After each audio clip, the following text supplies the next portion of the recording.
லிங்கத்துக்கெல்லாம் மழை நீரில் நனைஞ்சிட்டா ஒரு அபிஷேகம் பண்ணுவாங்க, பிராயசித்த அபிஷேகம். அப்படி இவர் காவேரி ஆற்றில் ஸ்நானம் செய்துட்டு வராரு. வந்தவர் மழையில நனைஞ்சிட்டாரு. நனைஞ்சிட்டதுனால இப்ப சிவபெருமான் என்கிற அவருக்கு, அந்த மூர்த்திக்கு அபிஷேகம் பண்ணணும். அந்த அபிஷேகம் பண்றதுக்கு ஒரு நீர் வேணும். அதற்கான ஒரு உயர்ந்த நீர் இந்த உலகத்துல தேர்றாரு. வேற நீர் கிடைக்கல. தொண்டர் என்னும் அன்பு நீரால் அவருக்கு நீராட்ட வேண்டும் சேக்கிழார் பெருமான் எழுதியதாக சிகேசி அதுக்கு உரை எழுதுறாரு. இப்ப கொண்டு வந்து கொடுக்கிறாரு. இது போல நீ சிவத்தொண்டெல்லாம் செஞ்சுட்டு இருக்கிற, சரிதான், நான் நீ சொன்ன மாதிரியே உன் மடத்தில் சாப்பிட்றேன், இன்னைக்கு தங்கியிருக்கிறேன், ஒன்றுமில்ல, காவேரி ஆற்றில் போய் நான் ஸ்நானம் பண்ணிட்டு வரேன், என்கிட்ட ஒரு 2 கோவணம் இருக்குது, ஒரு கோவணம் கொண்டு போய் நான் குளிச்சுட்டு வரேன், இன்னொரு கோவணம் இருக்குது, வர வழியில் மழை ஏதாவது வந்துட்டா இது பாழாக போயிடும், அதனால் இதை நீ பத்திரமா வச்சுட்டு நான் போய் குளிச்சுட்டு வரேன்னு சொல்லிட்டு இவர் போகிறார். இப்போ எனக்கு என்னென்னா, இந்த குரு பூஜை நாளை வச்சு கணக்கு பண்ணும்போது ஆவணி மாதம்தான் அவர்களுடைய குரு பூஜை வருது. ஆவணி மாதம் ஜூன் ஜூலை மாதத்தில் வரும். ஜூன் ஜூலை மாதத்தில் எப்படி மழை வரும் அப்படிங்கிற ஒரு கேள்வி இருந்தது. இப்போ இதை வச்சு நுட்பத்தையாக அவர் பார்த்துருந்தா கேட்டிருக்கலாம். நம்ம கேட்போம், சிவனடியார் கேட்க மாட்டாங்க. இப்போ அமர்நீதி நாயனார் அதெல்லாம் கேட்கல. இவர் கொடுத்ததை, அந்த கோவணத்தை கொண்டு போய் வைக்கிறார். எந்த இடத்துல?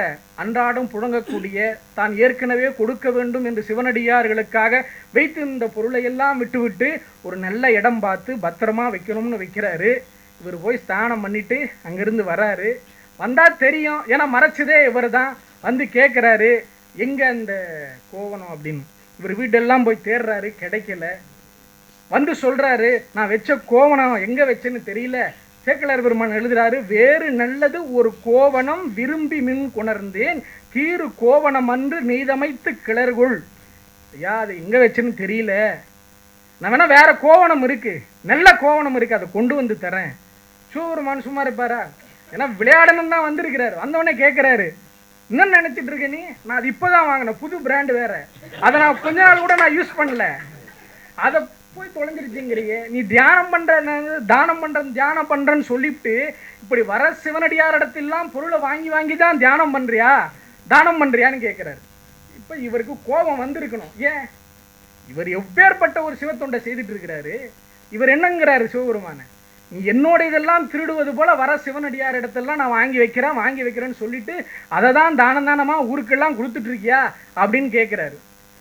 கோபப்படுவார்னு நினைச்சாரு, ஆனா கோபப்படலை. கண்ணீர் விட்டு அழுகிறார். அவர் பொற்பாத கமலங்களில் விழுந்து கதறாரு, ஐயா வேணும்னா அதற்கு இட வேற ஒரு பொருளை தரேன், முழுமையாய் நெய்யப்பட்ட ஒரு பொருள் என்கிட்ட இருக்கு, இந்த கோவணத்திற்கென்றே தனியாக தயார் செய்யப்பட்ட நூலாடைகள் இடத்தில் இருக்கு, அதை தரேன். அவர் சொல்றாரு, சரி இதற்கு ஈடா உன்னை கொண்டு வந்து நீ வெய்பாப்பன்னு. ஒரு தராசு தட்டு வருது. தராசு தட்டில் அவர் தன் கையில் இருந்த 2 கோவணத்தில் மறைத்த ஒரு கோவணம் போக மீதி இருந்த கோவணத்தை ஒரு பக்கம் வைக்கிறார். மற்றைய தட்டில் அமர்நீதி நாயனார் தன்னிடம் இருந்த ஒவ்வொரு பொருளா கொண்டு வந்து வைக்கிறார். இவர் சிவனடியார்களுக்கு தர வேண்டும் என்று நினைத்த கோவணங்களை, அதற்கு பிறகு தன்னிடம் இருந்த பொன்னை பொருளை எல்லாவற்றையும் கொண்டு வந்து வைக்கிறார். அதற்கு எதற்கும் அது ஈடாவல. சேக்கிழார் பெருமான் எழுதுறாரு, தவம் நிறைந்த நான்மறை பொருள் நூல்களால் சமைத்த சிவன் விரும்பிய கோவணம் இடும் செழும் தட்டுக்கு அவனி மேலோர் நீதியார் தனமெல்லாம் அன்றி புவனம் யாவையும் நேரிலா என்பது புகழோ. அதுக்கு ஏதாவது நிகரா நிக்க முடியுமா? நிக்கல. இவர் வேற வழியே தெரியல. ஆனா இவருக்கு ஒண்ணு புரிஞ்சுடுச்சு. இவர் வணிகர். ஒரு தட்டுல ஒரு இடங்கள்ல வச்சுட்டு எவ்வளவு இடம் வைக்கணுங்கிறது ஒரு வணிகருக்கு தெரியும். தன்னிடம் இருந்த எல்லாவற்றையும் வைத்தாச்சு. பொன்னை வைத்தாது, பொருளை வைத்தாது, தன்னிடம் இருந்த வைரம் வைரூடுரியம் வீட்டில் வைத்திருந்த அத்தனை பொருட்களையும் வைத்த போதும் கூட அந்த தராசு தட்டு மேல எழும்புலன்னா அது ஒருபோதும் இயற்கையான செயல் அல்ல, இறைவன் தான் வந்திருக்கிறார் என்பதை அமர்நீதியார் உணர்ந்து கொண்டு, இப்ப இதனால் வரைக்கும் கொடுத்ததெல்லாம் என்னுடைய பொருள்னு தெரிஞ்சு நான் கொடுத்துட்டேன், அவன் கேட்க வந்தது அவனுடைய பொருள்னு. இப்ப நான் பேசிட்டு இருக்கிறேன், என் பேனாவை எடுத்து கொடுக்கலாம், புக் எடுத்து கொடுக்கலாம், வாட்சை கழட்டி கொடுக்கலாம், ஏன் இதெல்லாம் என்னுடைய பொருள். மைக்கை கேட்டு கொடுத்தா வந்து அடிச்சுடுவார் அவரு. அதே போல இப்ப வரைக்கும் அமர்நீதி நாயனார் கொடுத்ததெல்லாம் பாருங்க, பொண்ணை பொருளை துண்டை கோவணத்தை கொடுத்ததெல்லாம் தான் சேர்த்து வைத்த பொருள் என்று நினைத்து கொடுத்தார். ஆனால் அவரால் கொடுக்கப்பட்டது தன்னுடைய உடல், அது அவனுடைய பொருள். அந்த பொருளை கொடுத்தாதான்டா சிவன் அமைதியாவாருங்கிற எண்ணத்துல அந்த தராசு தட்டு சமனாகுங்கிற எண்ணத்தை புரிந்து கொண்டு அவர் சொல்றாரு, கடைசியா என்கிட்ட இருக்கிறது நான், என் மக்கள், என் மனைவி தான் இருக்கிறோம், நாங்க 3 பேரும் தராசு தட்டுல ஏறுறோம் அப்படிங்கிற சொல்லிட்டு ஏறும் போது ஒரு நுட்பம் செய்கிறார். சொன்னும் போது வரிசை சொன்னது, முதல்ல நான் ஏறுறேன், அப்புறம் என் மனைவி ஏறுவாங்க, அதற்கு பிறகு என்னுடைய மகன் ஏறுவான். ஆனால் ஏறும்போது வரிசை மாறுது. முதல்ல அவங்க மனைவி ஏறிடுறாங்க, அதற்கு பிறகு தன்னுடைய மகனை ஏற்றிடுறாரு, மூணாவது முறையா அமர்நீதி நாயனார் ஏறுறாரு. ஏறும்போது தான் அது சமனாகுது. இது ஏன் இப்படி ஒரு முறையை மாத்துறாரு? சொன்னபடி ஏறி இருக்க வேண்டியது தானே அப்படின்னு கேட்டா பெருமக்கள் எல்லாம் அதற்கு உரை சொல்றாங்க. வாரியா சுவாமிகள் சொல்றாங்க, அவர் செய்த தானம், அவர் செய்த தொண்டுங்கிறது அவருக்கு மட்டுமல்ல, அந்த குடும்பத்திற்கும் சேர்த்துதான். எம்பரான் இறங்கி வந்தாரு, அவருடைய திறத்தை உலகுக்கு உணர்த்தணும்னு வந்தாரு.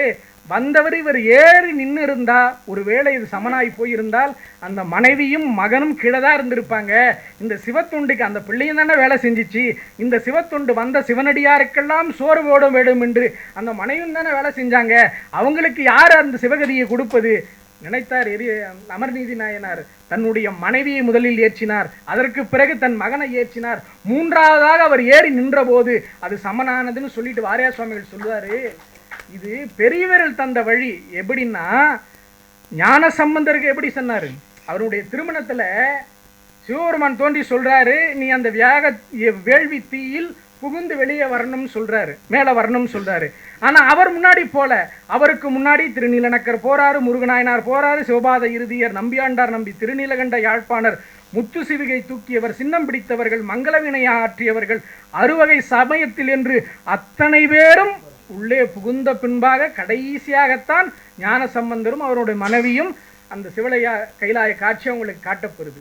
இது சொல்லிட்டு வாரியார் சுவாமி சொல்லுவாரு, தமிழ்நாட்டில் எல்லாரும் திருமணத்துக்கு வரும்போது வாழைப்பழம் வச்சு கொடுப்பாங்க, தேங்காய் பழம் வச்சு தாம்பழத்தை போட்டு கொடுப்பாங்க. தமிழ்நாட்டில் ஒரே ஒரு திருமணத்தில் தாண்டா வந்த எல்லாருக்கும் மஞ்சப்பையில் முக்தி போட்டு கொடுத்தாங்க. அந்த முக்தி போட்டு கொடுத்த திருமணம் ஞான சம்பந்தரினுடைய திருமணம் சொல்லுவாங்க.